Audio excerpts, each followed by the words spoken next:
talked a little bit last week about Eric July. Eric July is a black libertarian who has started his own comic book company called Rippaverse. So he's with the Blaze. I've been following his content for a while, but he would talk about comic books and how it's gone so woke.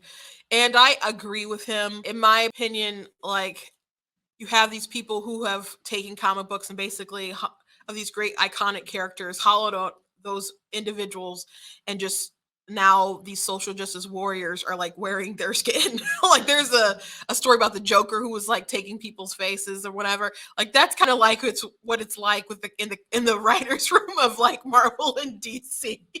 They're just wearing like the skin of Superman and Captain America and these people, but behind it is just like social justice agendas. So I haven't liked them for some time, and Eric July has complained about a lot on his show, and so he wanted to create his own comic book.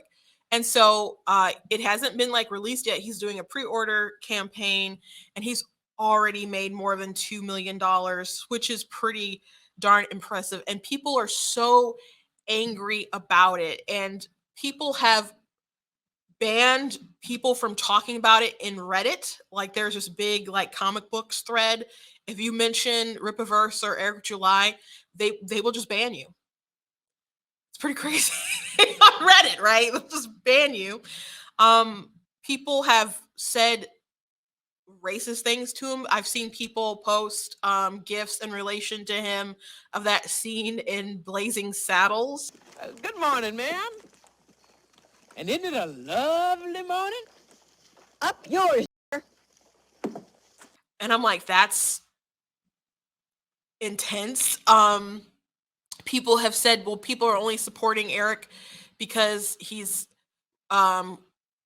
in line with all these other like comic skate, people, and he's like the black guy who agrees with them, so they're lifting him up, which they don't understand that they're making an argument for Eric, which Eric July talks a lot about how these woke comic book companies or just companies in general will take these traditionally white characters, and then they'll either like race swap somebody, or they'll take the role and then they'll have like the black person fulfill it. So he'll say you only see legitimacy in white characters. Now, for example, he'll say like Sam Wilson was already his own original character. He was Falcon, and he thinks it's a downgrade for him to be Captain America.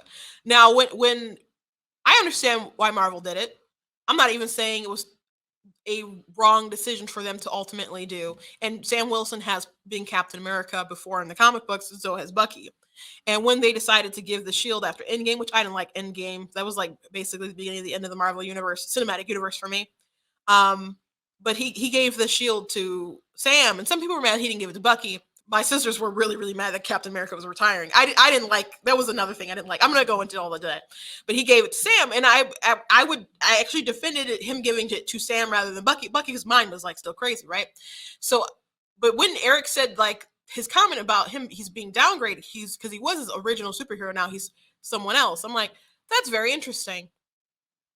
And so I had mentioned that on Twitter recently, and people were just like, well, Sam can do more as Captain America because it's Falcon, blah, blah, blah. And I'm just like, why are you guys arguing with me? Because you're making my point that you didn't think that Sam was legitimate enough, valuable enough to carry his own film, to save the world as this person he was before. You think he can do more with this mantle of Captain America, which was Steve's mantle. And people were very angry arguing with me about it, but they kept like affirming exactly what I had said. So it was an interesting observation with Eric, but that point, what he said about people don't find legitimacy unless like some white person like does it first, they're affirming that when they're saying something like, well, he's only successful right now because these white people are lifting him up and using him and propping him up.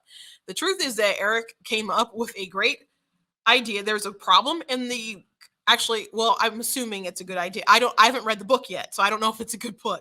But he saw a need in the comic book community because there was so much woke stuff, and he's like, I'm going to build an alternative.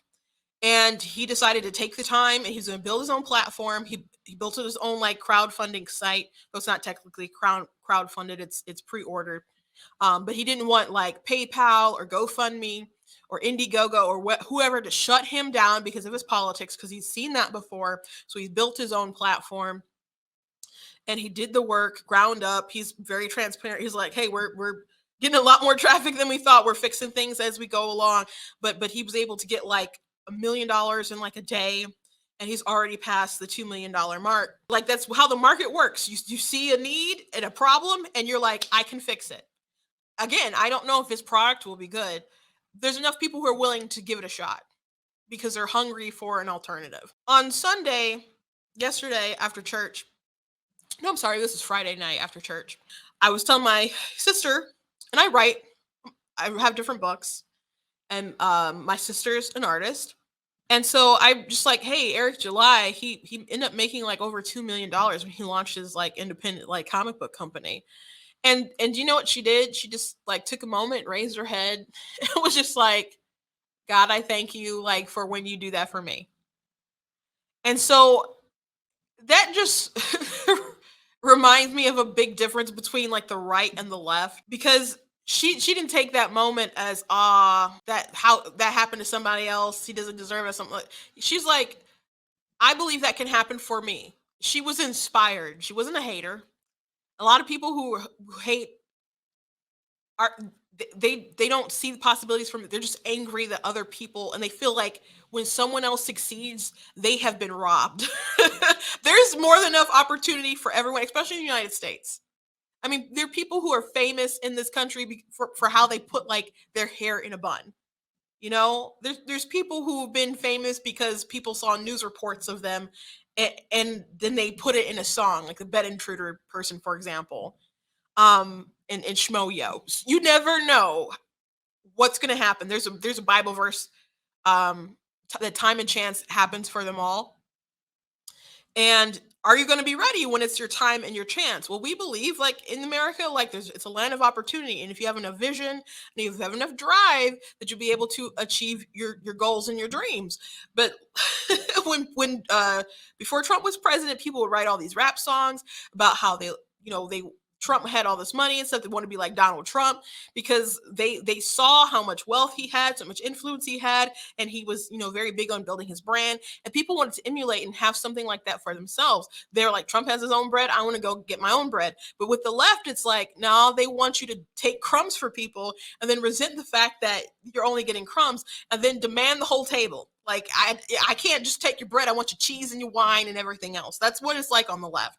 And it's like they really, really resent success. They don't feel like if you have success that you have earned it. They feel like you have stolen it from somebody and you're not capable of building something. Remember, Obama was like, you didn't build that. Like, he had enough goal to say that to people and to believe that. And that's why you have people who are willing to buy $10 socialist popsicles of the Eat the Rich. I don't know if you guys saw that. There's this stand, and I think it was New York, selling these popsicles of like Elon Musk and Jeff Bezos, and you just like Eat the Rich, and you can buy $10 for a popsicle to suck it to the elitist class. Well, obviously someone is taking advantage with their capitalistic expectations and goals and dreams because they're paying $10 for a popsicle. It's really bizarre to me how much they hate Eric, but I'm not surprised.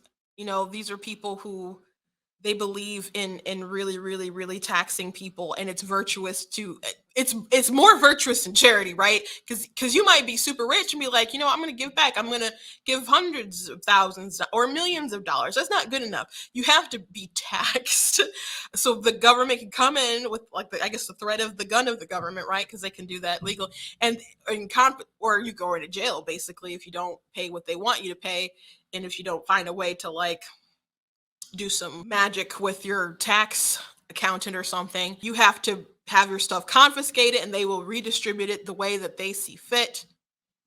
Even though every single person is capable of being charitable, and if everyone was charitable to some degree, you could solve a lot of issues. But they're like, no, we have to take it from these people who have an abundance and then trickle it in very, very ineffective ways. And they're willing to enrich other politicians like Bernie Sanders and AOC, all these people. They're willing to enrich people like that in order to achieve their goals. Like how much money that people donated to Beto O'Rourke or Stacey Abrams has raised a lot of money for her campaign, and most of it has come from like California and other places like that.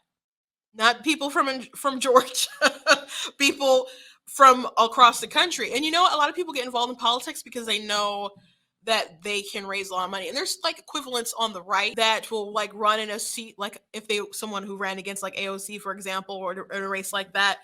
They're like, I'm running against AOC. People are like, oh yeah, let's beat her. When financially, it's just not feasible how the makeup is of the demographics of the area. Now, people should still run in those seats. I believe in that. I ran in an unwinnable seat, but people who like legitimately think that someone's going to be able to turn a seat in an election because you gave them a bunch of money, that's not really how it works.